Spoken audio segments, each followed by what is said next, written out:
दोस्तों, आज की कहानी है बुआ सासू माँ आज से मैं जेठ जी के साथ खाना नहीं खाऊंगी। दोस्तों, कहानी शुरू करने से पहले अगर आपने हमारे चैनल को सब्सक्राइब नहीं किया है तो सब्सक्राइब कर लीजिए ताकि आपके पास पहुंचे हर नया वीडियो। बात उन दिनों की है जब नेहा की नई नई शादी हुई थी। शादी के 5 दिनों बाद घर में एक मछली पार्टी रखी गई।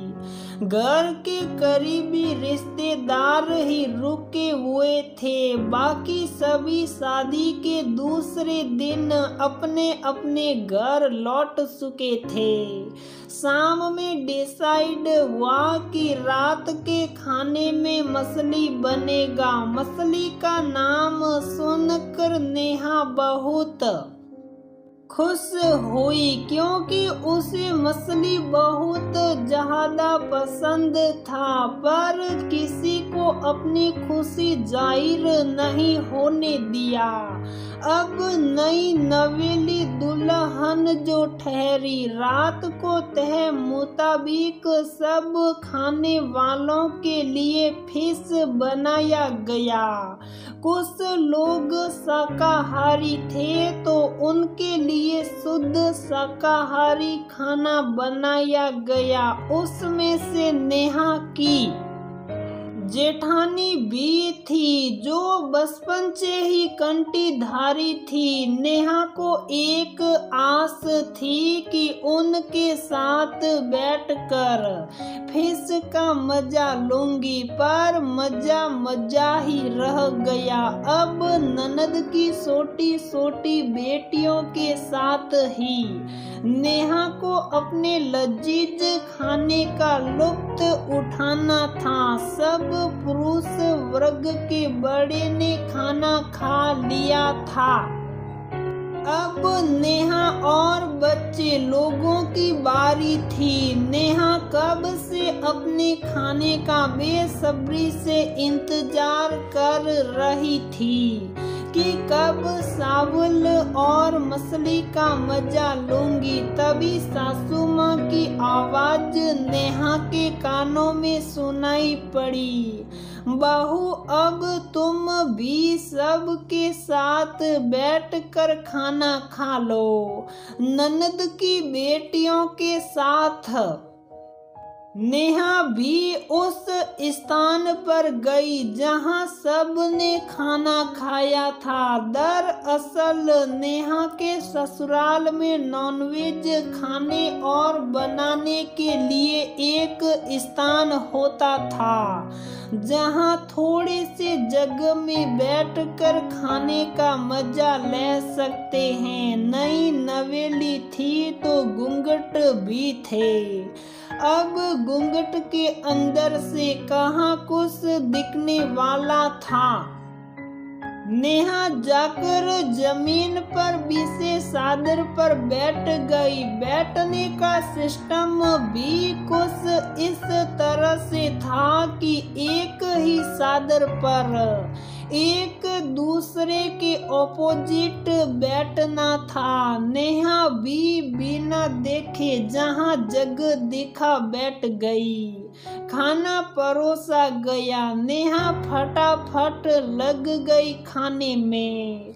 भला कौन इंतजार करता है? अगर आपके सामने आपका कुछ फेवरेट चीज ही तो 2-3 निवाला ही लिया होगा कि सामने से बुआ जी आ गई। बुआ जी ने जब नेहा को देखा तो उनका ड्रामा वाला आवाज गूंज उठा, हाय राम, जेठ जी के साथ बैठ गई, ये क्या अनर्थ कर दिया तूने बहू। आवाज सुनकर नेहा भी घबरा कर उठ खड़ी हुई। मुंह का निवाला मुंह में ही अटक गया। पीछे मुड़कर देखा तो जेठ जी भी उठकर खड़े हो गए थे।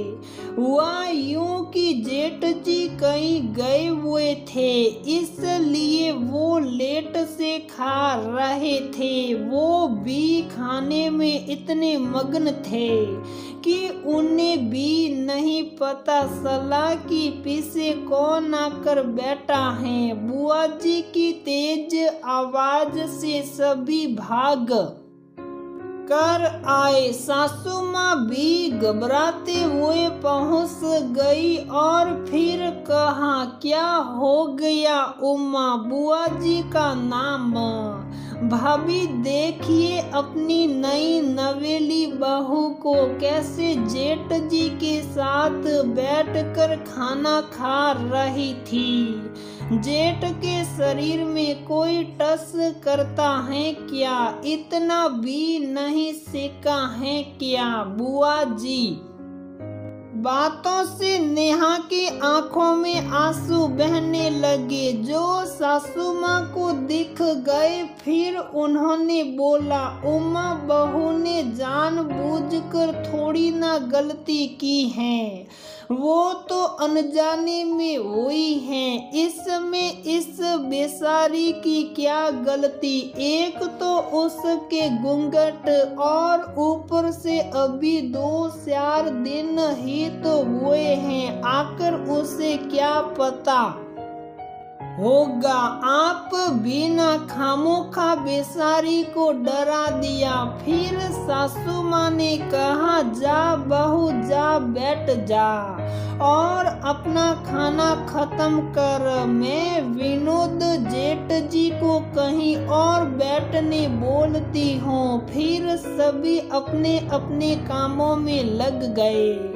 इतना होने के बाद तो नेहा का सारा मसली प्रेम खत्म हो गया। जैसे तैसे थोड़ा सा खाया और चली गई अपने कमरे में। पर इस गलती के बाद नेहा हमेशा अपने आगे पीछे देख कर बैठती हैं, ताकि फिर से कोई गलती न हो जाए। सही कहते हैं लोग, इंसान गलती करके ही सीखता है। फिर ये दोस्तों कई जगहों पर छोटे भाई की पत्नी को अपने जेठ जी से एक दूरी रखी जाती है। उनके शरीर में टच करना भी एक गुनाह माना जाता है। शादी के समय एक रस्म निभाई जाती है, उसके बाद से ही ये नियम लागू हो जाता है उस स्त्री पर। अब धीरे धीरे ये प्रचलन समाप्त हो रहे हैं, पर पता नहीं क्यों ये प्रथा चली आ रही थी, जो मेरी भी समझ से बाहर है। तो दोस्तों, हमारी ये कहानी यहीं पर समाप्त होती है। अगर आपको हमारी ये कहानी पसंद आती है तो प्लीज़ वीडियो को लाइक करें, शेयर करें और हमारे चैनल को सब्सक्राइब ज़रूर करें।